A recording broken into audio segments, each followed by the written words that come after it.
el libro tiene un espíritu fuertemente polémico.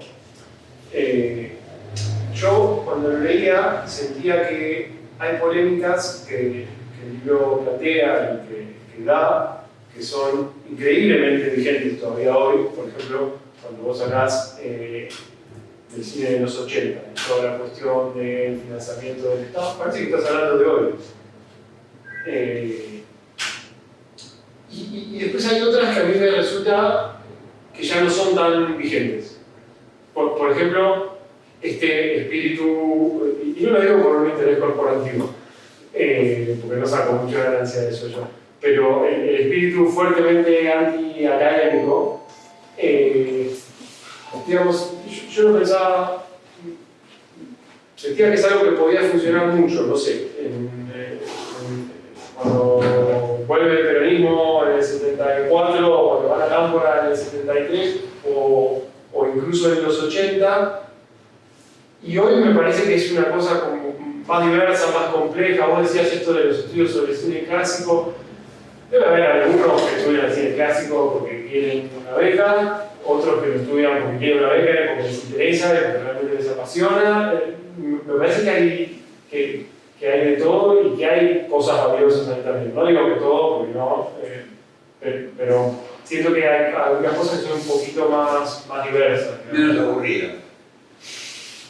Sí, digamos, aburrido sí, aburrido es muy personal, que es aburrido, que no es aburrido. Digo que son buenos, que son rigurosos, que están periféricos, que son inteligentes. ¿Cómo? Los teóricos interesantes no son aburridos, ¿no? Bueno, por eso digo, eso. Digo, hay investigaciones sobre la historia del cine argentino que están muy bien hechas, que son rigurosas. Digamos, es difícil que una persona hoy se pueda enamorar de un objeto de la década del 30 de la misma manera que se enamoraba alguien que fue contemporáneo de los 30, del 50, lo que sea. Como me parecía que hay muchas polémicas en el libro y algunas están más concentradas en un momento histórico determinado y otras son casi transversales a la historia argentina o a la historia del cine argentino y es increíble ver cómo se mantienen vigentes incluso hoy, que eso me llamó mucho la atención. Sí, ahí hay algo que, bueno, de todo lo que se habló, hay algo que me parece interesante, que creo que yo no lo había traído antes, pero que bueno, fue una de las razones principales por la que nos interesó editar el libro. Bueno, Abel comentó lo del estilo, digamos, ¿no? Como una cuestión que hoy el libro en este contexto es insólito, y después Nicolás traía de la idea del libro polémico, del debate, ¿no? Lo de que el cine como algo por lo que vale la pena crear. Y es realmente muy curioso y muy llamativo que en los últimos años, en la última década o en las últimas 2 décadas tal vez, haya habido, bueno, digo, tantas publicaciones sobre cine, tanto interés por escribir sobre cine, por conversar sobre cine, por hacer trabajos de curaduría de festivales, de programar ciclos y demás, y el debate no esté tan presente, ¿no? Y de hecho, cuando aparece alguien que propone debates y que propone discusiones, después en todo caso se podría charlar si siempre los tonos son los adecuados, es otra cuestión, digamos, pero cuando aparece alguien como Nicolás Piedra, por ejemplo, que abre a discusiones y a debates que a él le parecen válidos y relevantes, genera muchísimo revuelo, ¿no? Porque no es algo que uno esté acostumbrado a leer o que uno esté acostumbrado a tomarse, porque hay una cuestión que habría que ver si es algo muy actual, muy contemporáneo, o si es algo que en verdad pasó siempre en distintas modalidades, de distintas maneras, que es la de cierta búsqueda de camaradería, ¿no? Como cierto compañerismo, cierta complicidad, que en todo caso vale la pena preguntarse, porque esa camaradería, esa complicidad puede tener cierto valor en ciertas áreas, por ejemplo, en el caso del cine, en la realización, si no puede ser contraproducente en el caso de la crítica, ¿no? Y en el caso de Abel creo que hay como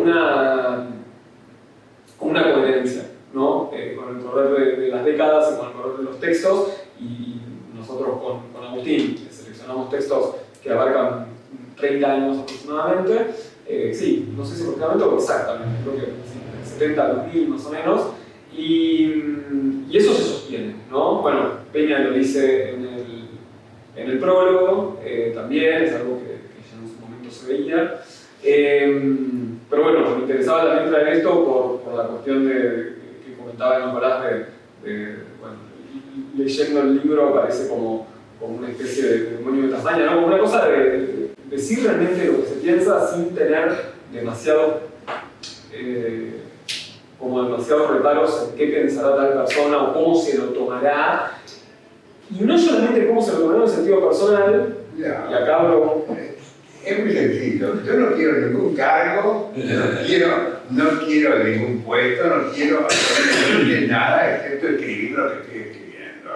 No quiero nada. Ni quiero el favor del público, ni la simpatía de nadie. Es decir, a mí no me importa todo eso. Me importa lo que estoy haciendo, escribiendo en ese momento. Puede resultar una actitud pedante, pero lo siento, es la mía.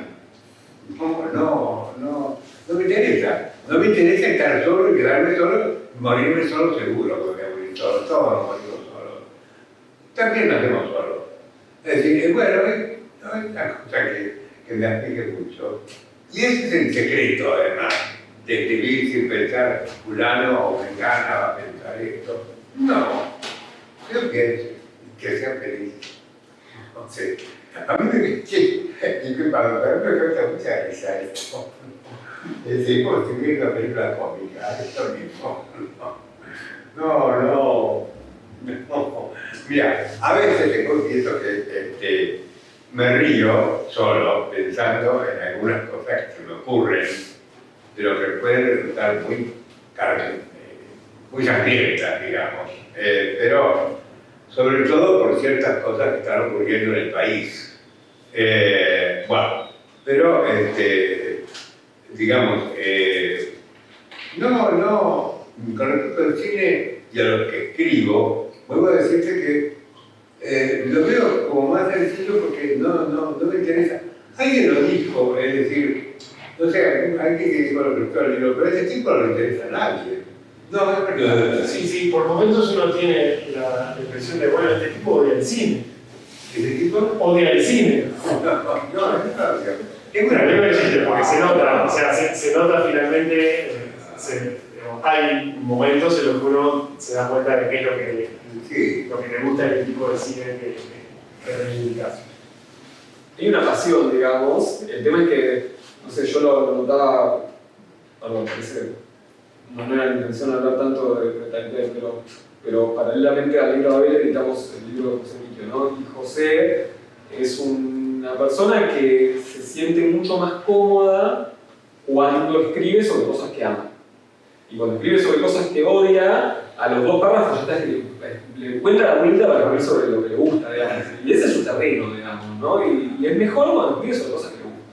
Y tal vez, tal vez hay otros críticos que con la misma pasión y el mismo deseo y el mismo interés se sienten más cómodos desde la mirada crítica, justamente crítica. Yo creo que ahí hay un contraste que, de hecho, después de meses de haber editado los libros y de años de haberlos trabajado, recién ahora encuentro como ese contraste por ahí entre los 2 libros, ¿no? Pero ahí hay algo que, más allá de que muchas personas ya lo conocían, ¿no? que ahora tienen el libro, ¿no? Me parece un buen como artefacto ahí de wow, pero bueno, por fin hay varios de estos textos, que no son todos, como que son un recorte. Lo más fantástico que para mí que está pasando, o una de las cosas más fantásticas alrededor del libro, es que incluso en gente que se siente cómoda con la crítica amistosa, si se quiere, a veces por intereses muy concretos y a veces porque, bueno, estamos acostumbrados a ser buenos entre nosotros, qué sé yo, hay una fascinación por el libro de Abel, ¿no? Y es como Básicamente esa fascinación, o sea, tal vez es tolerable en la medida en que está hablando de cosas que pasaron hace 50, 60 años. y puede ser. Porque si yo hablar de Por cosas eso. que están pasando Por eso. ahora, no, Por eso lo digo. imagínate lo que puede ocurrir. Sí, Digo, o sea, ese consenso tiene que ver con, Histórico, ¿no? me parece, o sea, y es probable. Igual yo tengo un poco más allá de que digo, es indudable de que si muchas de las cosas que Abel dice sobre películas de Torre Nilsson o películas de Ayala o de quien sea, por ahí las dijera sobre cineastas contemporáneos, mucha gente que está fascinada con el libro tal vez tomaría un poco de distancia, o sea, se fascinaría, pero como diciendo, bueno, hasta ahí te acompaño. O si lo dijera un crítico actual. O si lo bueno, claro. ¿No? Claro, es- O en el mismo texto, digamos, Sí. ¿no? Que hable de Leopoldo Torres de Nilsson, ¿no? Sí. O de Manuel Romero o lo que sea, ¿no? Claro, mira, o sea, ¿no? Digo yo, ¿no? imagínate un texto que hable, como habla de Torre Nilsson, que hable de Lucrecia Martel. Claro, sí. No, sería como- pero Martel, Bueno, no sé, digo, por decir un cineasta. Es importante, o sea, Claro. sí, No. sí, no, lo que ocurre es que hay un artículo que es bueno, bastante embromado, porque yo me preguntaba ¿cómo se siente viajar a Brasil con Videla, por ejemplo, para un festival? ¿Qué es esto? ¿Qué es esto? Porque después vienen acá y se transforman en los más democráticos del mundo. No entendía nada. Es decir, eso está escrito ahí, están los nombres. Es una cosa terrible, es un problema del país directamente. Es un problema del país. Eso es Sí, lo malo. pero yo te voy a poner un caso que no tiene que ver con el cine, pero sí tiene que ver con el cine. Y que es el caso de Palito Ortega, ¿no? Y la gente de rock. Defenestrado totalmente cuando Palito Ortega se hizo cargo de la salud de Charly García, que ninguno de rock se hizo cargo, digamos, ¿no? Licuaron el odio que siempre hay Palito Ortega, jajar, la Mersado, tal, etcétera, etcétera, ¿no? Le permiten grabar un disco de rock, etcétera, etcétera, y como que lo licuaron, ¿no? Y cuando salió la biografía, estamos hablando ya de libros que no están acá, ¿no? La biografía de Palito Ortega. Pero él hizo el reportaje, le digo yo, a ver, preguntando el proceso, ¿eh? Exactamente, no yo creo que contestar, pero él le preguntó a Palito Ortega, ¿qué hacías, papi? Te bravo, decía, ¿no? ¿Qué hacías tú durante el proceso, no? ¿Qué hacías tú durante la dictadura? Le dijo, sí, hicieron un reportaje, así te digo, ¿eh? Dice, El Porteño, en 1984, dejaste de hinchar, ¿no? Entonces ahora con todo eso, y hablamos de corporativismo, rockero en este caso, lo que sea, y nadie le pregunta eso a Palito Ortega. Pero nadie, ¿eh? Yo creo que Nadie va a hacer un reportaje, ni siquiera para que le cierre la puerta de la cara, ¿no? Nadie. Entonces quedó como licuado eso. Entonces, yo creo que hay una diferencia también, estoy hablando de cosas que no viví, pero como que realmente de algún modo se estaban jugando la vida, con lo que escribían, con lo que filmaban, con lo que hacían.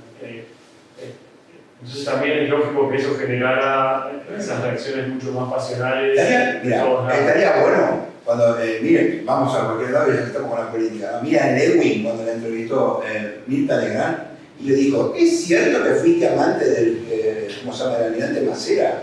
Así, ¿no? Mirta Legrand. Y me dice, no lo fui, dice, pero si lo hubiera sido, dice, ¿qué salida tenía? Dijo, ¿no? Dice, estaba presa, ¿no? Yo creo que nadie le pregunta a Palito como para que Palito pone el ejemplo de Palito y o a Carlos Balá, ¿viste? Pone lo que sea, Carlito Balá, ¿no? Diga, y mirá, yo pensaba que era lo mejor para el país, te estoy diciendo cualquier cosa, ¿no? Y de algo había que vivir. Ni llegan a preguntar eso para mí. Pero hay una actitud acrítica, ¿viste? En ese aspecto. Entonces los demás puede ser que tuvieran eso. Me encantaría que dijeran, y mirá, sí, la verdad que sí, o no, la verdad que era lo que yo sentía. Yo pensaba eso. Entonces, muchas veces por corporativismo, o decir, en el mundo de las artes, como puede ser la música o el cine, de alguna manera, de las que puedo llegar a conocer, ocurre eso, ¿no? Yo, cuando estábamos con el diccionario de cine, el primer tomo, estábamos llenos de críticas que eran piadosas con películas que eran malísimas en Argentina. Ni hablar más adelante, una película que no me canso de defenestrar siempre es El gato desaparece de Carlos Olivo. A lo mejor estilo Hitchcock, ¿viste? ¿Qué sé yo? Terminó la película y en el cine la gente hizo así, como, ¿viste? La gente en el cine, un cine de shopping, ¿no? Yo digo, y este decía en todos lados que era buenísimo. Está bien, sos un amigo, es una prensa paga o lo que sea, ¿no? Interesante eso, ¿no? Como para ver ese, dentro de todo esto, volvemos a nuevo a lo mismo. Lo dice, a ver, lo ponemos en la categoría de todo, no, ¿viste? Si lo dice otro, no sé, que se ella encima un mando de ser polémico, digamos, o algo así, ¿no? Bueno, pero también porque está en un argumento que es bastante recurrente, ¿no? Pero es recurrente ahora, digamos, ¿no? Por ahí con el cine comercial o con pretensiones comerciales de los 80 o 70 no era un argumento viable, pero ahora se usa mucho. A mí me da bastante bronca, pero con lo que cuesta hacer una película. Con lo que cuesta hacer una película. Y yo, bueno, está bien, pero ¿cómo puede ser eso una especie de muro que te inhabilita, digamos, a hacer? Después, bueno, puede haber más malicia, menos malicia, muchas formas de realizar la película, no digo que no, pero eso es tremendo, que no pasa solo y sale, digo, trasciende las películas, ¿no? Para cualquier tipo de evento, acontecimiento que lleva mucho trabajo, como tomarlo desde ese lugar es bastante problemático, ¿no? Bueno, y está en el libro el texto que justamente el cine argentino nos puso a decir adiós, que siempre que preguntamos, ¿por qué se llama así el libro? Y la verdad que vino el título, lo puso a ver, digamos, porque es el título de un texto sobre cine de los 80. ¿Pero por qué se llama así? Es una frase, porque te lo pregunto por esto. Vos mencionás una película en la revista de Te hacen los chicos y decís, la primera película que vi en mi vida cuando tenía 3 años se llamaba Nunca le diré adiós. Nunca te diría de Nunca te diré adiós. Sí. Y después decís, el cine argentino se fue sin decir adiós. Pero parece que habla de tu relación con el cine también. Sí, no la vi. Indudablemente.